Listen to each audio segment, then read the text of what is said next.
મિત્રો હવે આપણે એક બીજું શોર્ટકટ સૂત્ર શોધવાનું છે। જેવું આપણે સ્ટોપિંગ ડિસ્ટન્સનું કર્યું હતું એવું જ બીજું એક શોર્ટકટ સૂત્ર શોધવાનું છે, બરોબર। એટલે મને દાખલો જોઈએ, આ દાખલાનો જવાબ એ આપણું શોર્ટકટ સૂત્ર થશે। તો એક કણ v0 જેટલા પ્રારંભિક વેગથી સુરેખ પથ પર અચળ પ્રવેગી ગતિ કરે છે। પ્રવેગ અચળ અને v0 જેટલો પ્રારંભિક વેગ છે, તો n મી સેકન્ડ દરમિયાન તેને કાપેલું અંતર શોધવાનું છે। આટલું હોવું જોઈએ, n મી સેકન્ડ। એક્ઝામ્પલ તરીકે તમે કોઈ પદાર્થને ગતિ કરાવો પહેલી સેકન્ડ થી 10 સેકન્ડ સુધી, તો 10 સેકન્ડ એટલે 10 મી સેકન્ડ, આ બંને વચ્ચે શું તફાવત? તો 10 સેકન્ડ બોલું તો 1 થી 10 બધો સમય લેવો પડે, કે 10 મી સેકન્ડ બોલું તો માત્ર છેલ્લી 10 મી સેકન્ડ લેવું પડે। એક્ઝામ્પલ તરીકે 10 સેકન્ડમાં કેટલું અંતર, 10 મી સેકન્ડમાં કેટલું અંતર, તો 10 સેકન્ડમાં એટલે ટોટલ અંતર લેવું પડે। જ્યારે 10 મી સેકન્ડ બોલું તો છેલ્લી જે સેકન્ડ છે એ પર્ટિક્યુલર સેકન્ડનું અંતર ખાલી શોધવું પડે, બરોબર। તો આપણે પર્ટિક્યુલર સેકન્ડનું અંતર શોધવું છે, n મી સેકન્ડ। અત્યાર સુધી આપણે 10 સેકન્ડનું અંતર કરતા, 1 થી 10 સુધી કરતા, પણ જો તમારે પર્ટિક્યુલર કોઈ એક જ સેકન્ડ n મી સેકન્ડમાં લેવું હોય તો આ સૂત્ર લેવું પડે છે। આપણે સાબિત કરીએ, ચાલો। તો ધારો કે બરોબર, અહીંયા પદાર્થ જાય છે, તો ધારો કે શરૂઆત તો પહેલો કોઈ સમય લઈએ અહીંયાથી અહીંયાનો t1 બરાબર 1 સેકન્ડ અને અંતર અહીંયાથી અહીંયાનું આપણે લઈએ x1। એવું જ અહીંયાથી અહીંયાનો સમય લઈએ આપણે t2 બરાબર 2 સમજવા માટે ખાલી, અને અંતર લઈએ આપણે x2।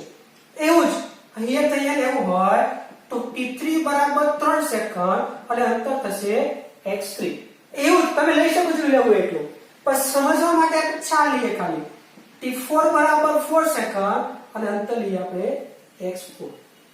હવે સમજો, તો મારે આ t1 1 સેકન્ડ તમે લો તો 1 સેકન્ડમાં કાપેલું અંતર, પછી t2 બરાબર 2 સેકન્ડ લો તો 2 સેકન્ડમાં અહીંયાથી 2 સેકન્ડમાં જે અંતર મળે એ મળે। પણ હું તમને એમ કહું, મારે પર્ટિક્યુલર આનું જ ખાલી અંતર લેવું છે।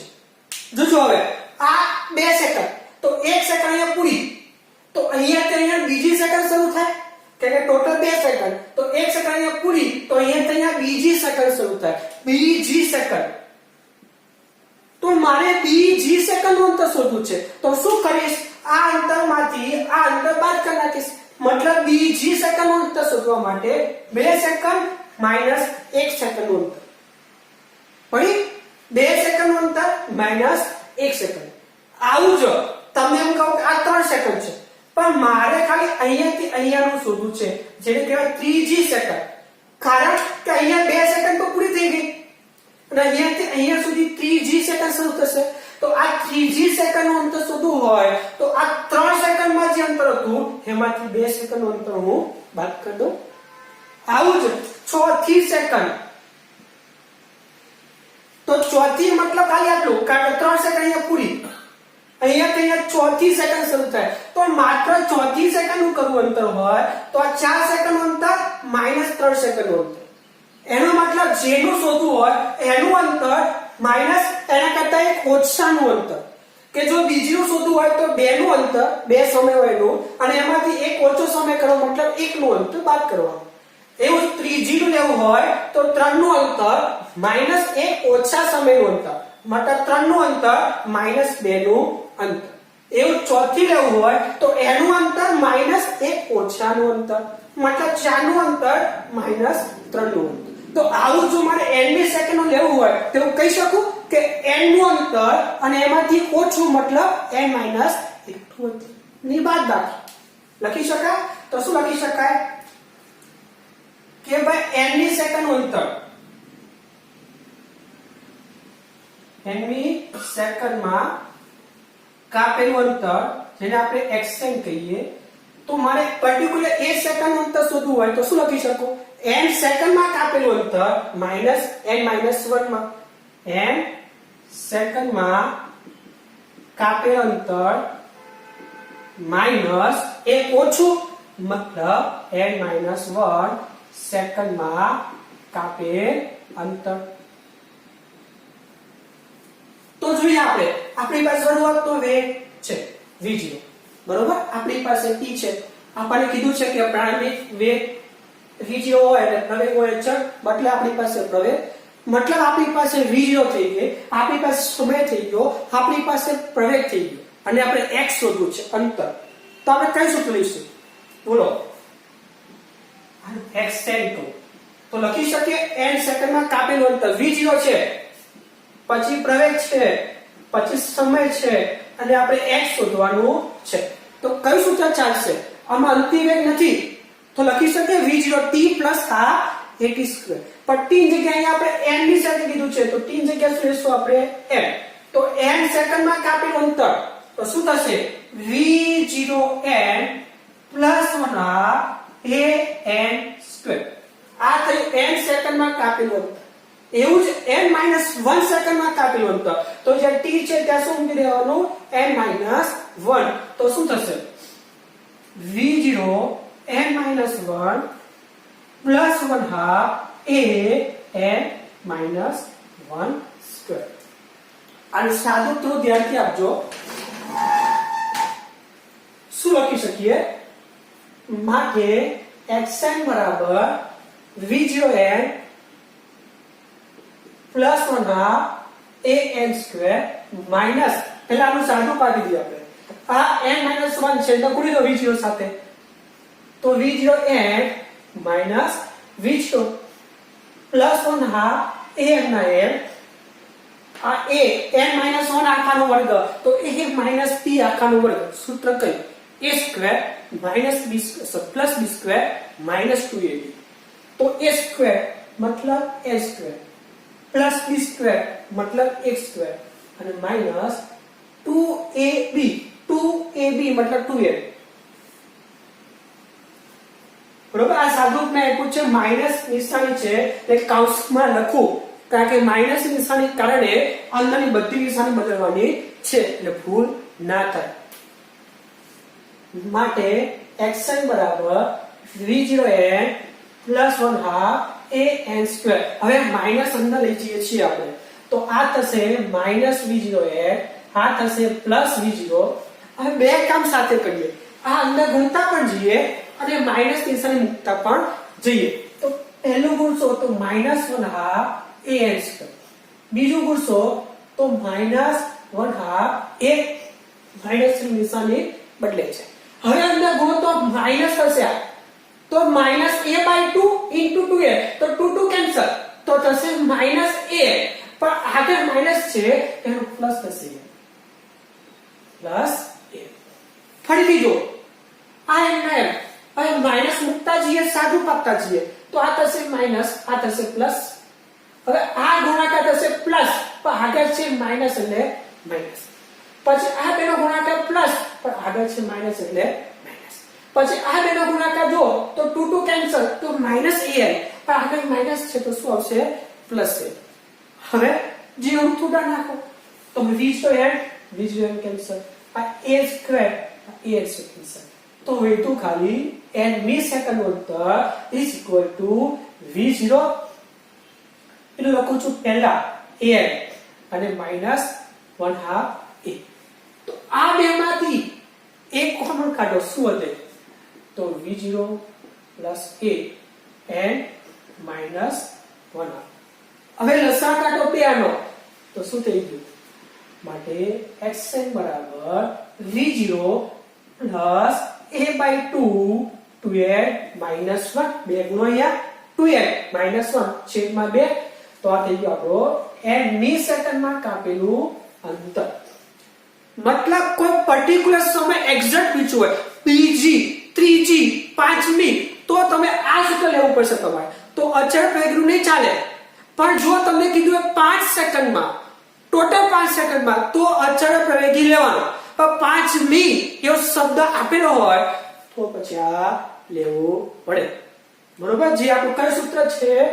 n મી સેકન્ડ માટે કાપેલું અંતર.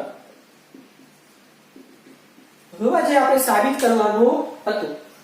એટલે આવું જ્યારે પણ કીધું આ દાખલામાં n મી તો આ સૂત્ર શોર્ટકટ આપણું. અને જો n સેકન્ડ કીધું હોય તો પછી અચળ પ્રવેગીનું લેવાનું. બરોબર. દાખલા જોઈએ તો ખબર પડશે. જો એક દાખલો, અચળ પ્રવેગી એક અચળ ઝડપથી ગતિ કરતો કોઈ કણ છે એક સુરેખ પદ ઉપર શરૂ કરે છે તો એ ચોથી અને ત્રીજી સેકન્ડમાં કાપેલા અંતરનો ગુણોત્તર જો શબ્દ આપ્યો છે ચોથી ત્રીજી તો પર્ટિક્યુલર ચોથી અને પર્ટિક્યુલર ત્રીજી સેકન્ડમાં જે અંતર મળે એનો ગુણોત્તર કીધેલો છે અને ગતિ શરૂ કરે છે મતલબ શરૂઆતનો વેગ 0 તો આ દાખલામાં કઈ સૂત્ર લેવાય અચળ પ્રવેગીઓ લેવાય કે આ લેવાય n મી સેકન્ડ ચોથી ત્રીજી તો ચોથી અંતર માટે આપણી પાસે v0 બરાબર બધા માટે 0 છે તો ચોથી તો v0 બરાબર 0 બરાબર પ્રવેગ અચળ છે એટલે બંનેમાં સરખો જ કારણ કે પ્રવેગ કેવો કીધો છે અચળ તો a/2 અને n ની જગ્યાએ આવશે ત્યાં કે ચોથી કીધું છે એટલે તો 2m ના m આ 4 minus 1 તો x4 is equal to a/2 અહીંયા 8 minus 1 એટલે કે 7 આ પહેલું સમીકરણ પછી એવું જ આપણે લઈએ ત્રીજી સેકન્ડ માટે તો x3 એમાં પણ v0 તો 0 જ છે એટલે 0 પછી a/2 હવે અચળ જ છે હવે n ની જગ્યાએ ત્રીજી મતલબ 3 તો શું આવશે x3 બરાબર a/2 અહીં આવશે 6 minus 1 એટલે કે 5 તો આ થઈ ગયું સમીકરણ નંબર 2 તો ચોથી અને ત્રીજી સેકન્ડ અંતર થઈ ગયા અને એનો ગુણોત્તર કીધું છે તો ગુણોત્તર કરી દો x4 છેદમાં x3 તો x4 મતલબ a/2 7 અને x3 મતલબ a/2 5 તો a/2 કેન્સલ તો વધુ જવાબ શું થઈ ગયો 7/5 આ રીતે તમને કોઈ પર્ટિક્યુલર કીધો હોય તો આ સૂત્ર લેવું પડે એના માટે આપણે શું કહ્યું તો જે પર્ટિક્યુલર આપણે શોધવું છે એનું ટોટલ અંતરમાંથી એક ઓછાનું અંતર આપણે બહાર કહ્યું તો n માંથી આપણે n નું અંતરમાંથી m એટલે શું તો બાદ કરી નાખ્યું આ n નું સૂત્ર v0 t ½ et² અને આ એક ઓછાનો સમય મતલબ n - 1 સમય પછી સાદો ઉપાય એટલે જવાબ આપણને મળી બરોબર બીજા દાખલા ગણીએ એના પહેલા આ લખી લો પછી લખી લો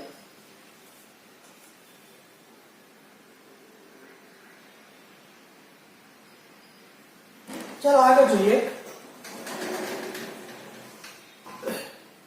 એવું કીધું છે સ્થિર સ્થિતિમાંથી ગતિ શરૂ કરે ફરીથી પાછો v0 બરાબર 0 કારણ કે સ્થિર સ્થિતિ છે એક પદાર્થ 8 મિલી સેકન્ડમાં 150 મીટર અંતર કાપે છે તો તેનો અચળ પ્રવેગ શોધો ફરીથી પાછું કીધું છે 8 મી હવે શબ્દ આપ્યા હોય તો n મિલી સેકન્ડ અંતર લેવાનું થશે તો આપણી પાસે સૂત્ર છે x n બરાબર v0 a/2 12 minus 1 બરાબર 8 મી જો 8 સેકન્ડમાં કીધું હોય તો અચળ પ્રવેગ પણ 8 મી છે તો આ સૂત્ર જેમાં સ્થિર સ્થિતિ કીધું છે તો શરૂઆતનો વેગ લેવાનો 0 આપણી પાસે 8 મી સેકન્ડ માટે અંતર છે 150 અને n બરાબર છે 8 બરાબર પ્રવેગ આપણે શોધવાનો છે તો મૂકો કિંમત આ આપ્યું છે 150 આ છે 0 આ a/2 બરાબર n ની જગ્યાએ મૂકો 8 minus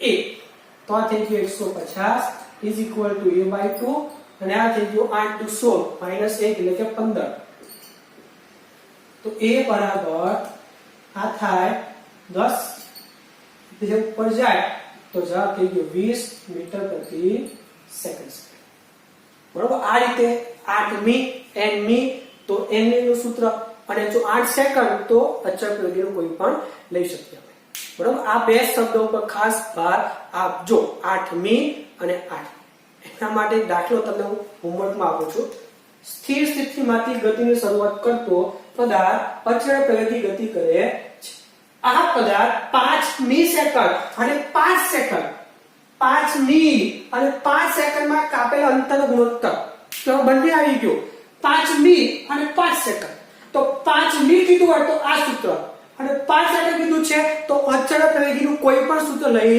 શકાય તો એ બંને સૂત્ર ઉપરથી તમે ગુણોત્તર અંતનો શોધી લેજો શરૂઆતનો વેગ 0 તો તમારી પાસે v0 બરાબર 0 બરોબર પછી અચળ પ્રવેગ કીધો છે અને આ પદાર્થ 5 મી મતલબ t આપ્યું છે તમને શું આપ્યું છે t બરોબર પ્રવેગ અચળ છે તો બંનેમાં પ્રવેગ એક લેજો તો તમારે અંતરનો ગુણોત્તર શોધવાનો છે તો સૌથી પહેલા 5 મિલિસેકન્ડ તો આ સૂત્ર ઉપરથી અંતર શોધજો જેને આપણે x1 કહીએ બરોબર x1 અને પછી 5 સેકન્ડ માટે અચળ પ્રવેગનું કોઈ પણ સૂત્ર લેજો એના ઉપરથી x2 શોધજો અને પછી ગુણોત્તર કરી લેજો આ ગુણોત્તર કેટલો આવશે 9/25 કયું સૂત્ર લેવું 5 સેકન્ડમાં એ તમારી વિચારવાનું તમારી પાસે v0 t અને a છે બરોબર અને x શોધવું છે તો કયું લેવું એ તમારી વિચારને મૂકો બંનેમાં પ્રવેગ અચળ છે એટલે ઉડી જશે ગુણોત્તરમાં પ્રવેગની ચિંતા કરતા તો આ દાખલો તમારા હોમવર્કમાં કરવાનો છે લખી લો ચાલો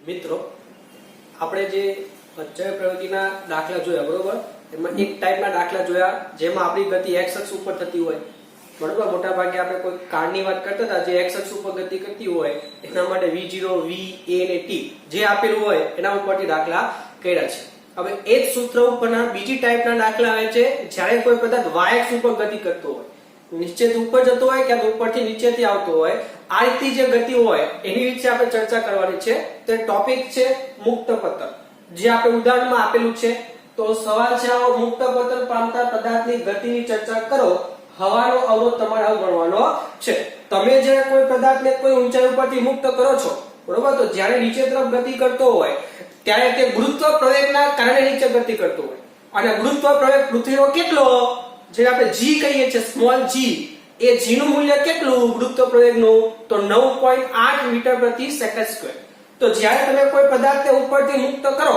બરોબર ત્યારે એ જે ગુરુત્વ પ્રવેગથી ગતિ કરે છે અને આ ગતિ દરમિયાન જો હવાનો અવરોધ આપણે અવગણીએ તો આ ગુરુત્વ પ્રવેગ આપણે g જે કહીએ છીએ એને કારણે જે ગતિ થાય છે એને મુક્ત પતન કહેવાય તો વ્યાખ્યા શું મુક્ત પતનની પૃથ્વીની સપાટીથી થોડી ઊંચાઈ પરથી કોઈ પદાર્થને મુક્ત કરવામાં આવે તો ગુરુત્વ બળને કારણે તે પ્રવેગી ગતિ કરે છે જો હવાનો અવરોધ અવગણવામાં આવે તો પદાર્થ મુક્ત પતન કરે છે એવું કહી શકીએ ખાસ હવાનો અવરોધ અવગણવાનો છે મોટા ભાગના દાખલામાં આપણે હવાનો અવરોધ અવગણશું જ બરોબર તો આ રીતે કોઈ ઊંચાઈ ઉપર તમે ફેંકો તો પદાર્થ જે ગતિ કરે છે એ ગુરુત્વ પ્રવેગને લીધે ગતિ કરતો હોય ગુરુત્વાકર્ષી બળને કારણે તો આને કારણે જે પ્રવેગ મળે છે આપણને g બરોબર તો આ g ના કારણે જે ગતિ થાય છે એને મુક્ત પતન કહેવાય એટલે મુક્ત પતન શબ્દ રકમમાં દેખાય એટલે પ્રવેગ ફિક્સ થઈ ગયો ગુરુત્વ પ્રવેગ g બીજો કોઈ પ્રવેગ ચાલે નહીં મુક્ત પતન મતલબ g બરાબર 9.8 લેવાનું છે બરોબર જ્યારે y અક્ષની ગતિ થતી હોય તો અને જે આપણે ગઈકાલે દાખલા જોયા હતા જેમાં x અક્ષ ઉપર ગતિ કરતા હતા આપણે એમાં પ્રવેગ જે આપ્યો હતો એ લેતા હતા કારણ કે મુક્ત પતન માત્ર y અક્ષમાં જ થાય x અક્ષમાં ના હોય એટલે x અક્ષમાં જે પ્રવેગ આપ્યો એ લેવાનો હોય પણ y અક્ષમાં જો મુક્ત પતન શબ્દ આવે રકમમાં તો g તમારે લેવાનો છે પ્રવેગ સ્વરૂપે a બરાબર g જેનું મૂલ્ય 9.8 જેટલું લઈએ છીએ ઘણી વખત જો દાખલામાં g નું મૂલ્ય 10 કે તો જ 10 લેવું નકે 9.8 લેવું તમારે તો વ્યાખ્યા આપણે ખબર પડી કે પૃથ્વીની સપાટીથી ઊંચાઈ ઉપરથી કોઈ પદાર્થને મુક્ત કરવામાં આવે તો ગુરુત્વ બળને કારણે જે પ્રવેગી ગતિ થાય છે એમાં હવાનો અવરોધ આપણે અવગણી નાખીએ તો આ પ્રકારની ગતિ હોય એને મુક્ત પતન કહે છે તો પૃથ્વીના ગુરુત્વ પ્રવેગને g વડે દર્શાવીએ એ મેં વાત કરી અને આ g નું મૂલ્ય કેટલું 9.8 જેટલું આપણે અચળ લઈએ છીએ મતલબ મુક્ત પતન તો g બરાબર 9.8 લેવાનું છે જે આપણે પ્રવેગ થઈ ગયો બરોબર a બરાબર 9.8 થઈ જાય આ વસ્તુ ખાસ યાદ રાખજો બીજી નાની વસ્તુ તમારે મને કહેવાની છે કે જે ગુરુત્વ પ્રવેગના દાખલા આવે છે મતલબ મુક્ત પતન દાખલા જે આવે છે એમાં સંજ્ઞા પદ્ધતિ ખાસ લેવાની હોય કારણ કે x અક્ષ ઉપરની જે ગતિ હતી એમાં આપણે કોઈ એક જ દિશામાં ગતિ કરાવતા બધા મૂલ્ય આપણે પ્લસમાં બોલતા પણ y અક્ષની ગતિમાં પદાર્થ ઉપરથી નીચે પણ આવતો હોય નીચેથી ઉપર પણ જતો હોય તો આવા સંજોગોમાં આપણે સંજ્ઞા મૂકવી પડે કારણ કે નીચેથી ઉપર તરફ જતો હોય તો સંજ્ઞા પ્લસમાં લેવાની હોય જે ઉપરથી નીચે તરફ આવતો હોય તો સંજ્ઞા માઈનસમાં લેવાની હોય એટલે સંજ્ઞા પદ્ધતિ ખૂબ જ અગત્યની છે મોટા ભાગે આપણે જે ધન હોય છે ઉપર તરફ એને આપણે પ્લસ લઈએ છીએ તો આ મુક્ત પતનમાં પણ આપણે ઉપર તરફની જે ગતિ હશે એને પ્લસ ધારશું અને જે નીચે તરફની હોય એને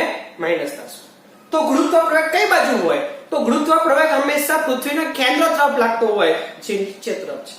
એટલે આપણે ઉપર તરફ દિશાને પ્લસ લીધી છે, તો ગુરુત્વ પ્રવેગ કેવો થઈ ગયો? નીચે તરફ છે, એટલે માઈનસ.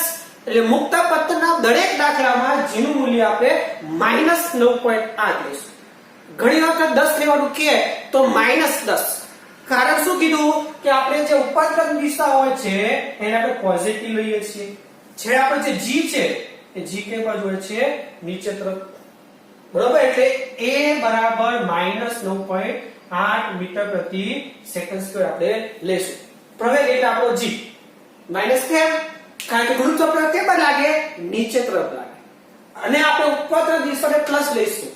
માટે મુક્ત પતનના દરેક દાખલામાં, જેટલા પણ દાખલા હોય દરેક દાખલામાં જો પ્રવેગ લેવાનો થાય તો આપણે 9.8 જ લેવાનો છે, જે માઈનસમાં લેવાનો છે. આ ખાસ યાદ રાખજો, -9.8 મુક્ત પતનના દાખલામાં. તો આ પ્રવેગની ચર્ચા કરી. બરોબર? પછી આપણે સંજ્ઞા પદ્ધતિ દાખલામાં તમને સમજાવતો જઈશ. કારણ કે આમાં x છે, v છે, એની સંજ્ઞા પર આપણે પ્લસ માઈનસ મૂકવાની છે, પણ એ દાખલામાં કહીશ. આ કેમ? કારણ કે તો ફિક્સ જ છે. મુક્ત પતન આવે એટલે a બરાબર -9.8 લેવું એ ફિક્સ છે. ઠીક છે? આપણે પ્લસ લેવાનું નથી થતું, માઈનસ જ લેવાનું છે. બરોબર? -9.8. તો આના ઉપરથી જે આપણે સૂત્ર ગઈકાલે જોઈ ગયા હતા અચળ પ્રવેગી વાળા, એ હવે અચળ પ્રવેગી તમે x અક્ષમાં પણ લઈ શકો અને y અક્ષમાં પણ, કારણ કે આમાં પ્રવેગ કેટલો છે? અચળ છે. એટલે અચળ પ્રવેગી લઈ શકાય મુક્ત પતનમાં. પણ મુક્ત પતન જ્યારે લો તે અચળ પ્રવેગી જે છે ત્યાં a બરાબર -g લેવું એ ભૂલવું નહીં. તો આપણા જે સૂત્ર હતા અચળ પ્રવેગી વાળા કયું? પહેલું હતું v બરાબર v0 પ્લસ at. પણ જો મુક્ત પતન થઈ જાય તો એ જગ્યાએ લેવાનું છે -g. તો થઈ ગયું v બરાબર v0 -gt. પછી બીજું કયું હતું? x બરાબર v0t plus half at square. તો એમાં x બરાબર v0t plus half at square, એ જગ્યાએ -g, તો -half gt સ્ક્વેર. પછી ત્રીજું હતું x બરાબર v square minus v square છેદમાં 2a, એ જગ્યાએ -g, તો શું થઈ જાય? -2 છે. તો આ અચળ પ્રવેગીના દાખલા જો મુક્ત પતનમાં લેવાનું થાય સૂત્ર, તો એ જગ્યાએ લેવાનું છે -g. આ ભૂલવું નહીં. અને બીજી વસ્તુ, જ્યારે પણ મુક્ત પતન આવે એનો મતલબ પદાર્થ આપણે છોડીએ છીએ, પછી મુક્ત કરીએ છીએ, એનો મતલબ શરૂઆતમાં પદાર્થ આપણા હાથમાં સ્થિર હોય. જો આપણા હાથમાં સ્થિર હોય તો શરૂઆતનો વેગ લેવાય 0. એટલે મુક્ત પતનમાં બે વસ્તુ યાદ રાખવાની, કે મુક્ત પતન હોય એટલે v0 બરાબર 0 લેવું, આ પહેલી વસ્તુ, અને a બરાબર -g લેવું, મતલબ -9.8 લેવું. આ બે વસ્તુ મુક્ત પતનમાં ખાસ યાદ રાખજો. પહેલું, મુક્ત પતન હોય તો શરૂઆતનો વેગ બાય ડિફોલ્ટ 0 લેવાય, અને પ્રવેગ બાય ડિફોલ્ટ -9.8 લેવાય. આ બે વસ્તુ ખાસ યાદ રાખવું મુક્ત પતનના દાખલામાં જ. બરોબર? તો આ છે મુક્ત પતન. હવે મુક્ત પતનના આલેખો થોડા હોય. બરોબર? ઘણી વખત પૂછાય છે, કામના છે. તો મુક્ત પતનના આલેખ આપણે પ્રવેગ, વેગ અને અંતર માટે દોરીએ. તો પહેલો છે પ્રવેગ. તો આપણી વાત થઈ કે પ્રવેગમાં તમારા પ્રવેગ કેવું હોય? મુક્ત પતનમાં અચળ 9.8 જેટલું. તો પ્રવેગ માઈનસમાં આવે 9.8, એટલે માઈનસમાં લખ્યું છે. તો આ -10 છે, તો આ મૂલ્ય આપણું કેટલું આવતું હશે? -9.8 આવતું હોય. જે કેવું છે? અચળ. જેમ જેમ સમય બદલાય છે એમ પ્રવેગ બદલાતો નથી. તો આ પ્રવેગનો આલેખ કહેવાય. આવો જ વેગનો આલેખ. જો પ્રવેગ અચળ હોય તો વેગનું મૂલ્ય એક સરખા પ્રમાણમાં બદલાવું જોઈએ. તમને યાદ હોય તો વેગનો આલેખ આમ હોય તો પ્રવેગ આપણો સીધો અચળ થઈ જાય. તો અહીંયા પ્રવેગ અચળ છે તો વેગનો આલેખ સીધો જવો જોઈએ, પણ માઈનસમાં, કારણ કે પ્રવેગ માઈનસમાં છે. એ જ પ્રમાણે x નો આલેખ, આ v વર્સિસ t નો આલેખ હતો, આ x વર્સિસ t, મતલબ અંતરને મેં અહીંયા y લખ્યું છે. ચાલો x કહેવાય જે લખવું હોય, તો y છે ના t છે એ પણ માઈનસમાં જ બદલાય. તો એનો આલેખ આ રીતે આવશે. જો આ રીતેનો આલેખ આવે તો એનો પ્રવેગ કેવો થઈ જાય? અચળ થઈ જાય. આની ચર્ચા પણ આપણે આગળ કરી હતી, પણ ધનમાં વાત કરી હતી, યાદ હોય તો. બરોબર? આ રીતનો આલેખ હતો, એમાં મેં વાત કરી હતી કે પ્રવેગ અચળ છે, એ જ વસ્તુ છે પણ માઈનસમાં છે. તો તો આનો આલેખ પ્રવેગ અચળ છે દર્શાવે, આ આલેખ પ્રવેગ અચળ છે દર્શાવે અને આ આલેખ પણ પ્રવેગ અચળ દર્શાવે છે, જે આપણું મુક્ત પતન આલેખો કહેવાય. બરોબર. એટલે મુક્ત પતનમાં બે વસ્તુ યાદ રાખવું, એક v0 બરાબર 0 અને પ્રવેગ -9.8 અને આલેખો યાદ રાખવા. ઘણી વખત પૂછાય છે, થિયરીમાં પણ પૂછાઈ શકે અને એમસીક્યુ માં પણ પૂછી શકે, ઘણી વખત જેડબલ્યુ નીટ માં પણ આલેખ સ્વરૂપે પૂછી શકે. એટલે બરોબર સમજી વિચારીને લખજો. બરોબર, લખી લો. ચાલો હવે